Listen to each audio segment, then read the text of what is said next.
Welcome back to another technical deep dive here in the debug zone. Today, we're tackling a big question and breaking it down with insights from other users. Hopefully, this clears up some misconceptions and helps you get the answer you need. So buckle up, stay a little curious, and let's jump right in.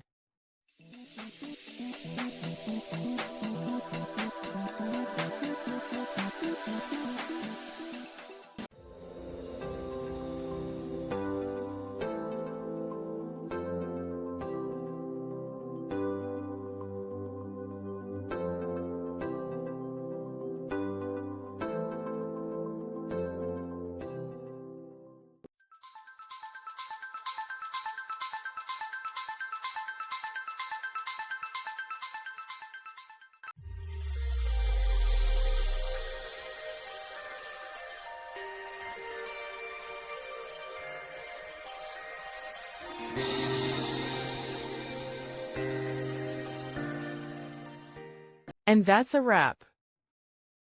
I hope you found the answer you were looking for.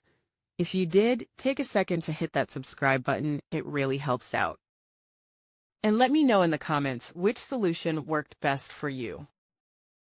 See you next time in the debug zone.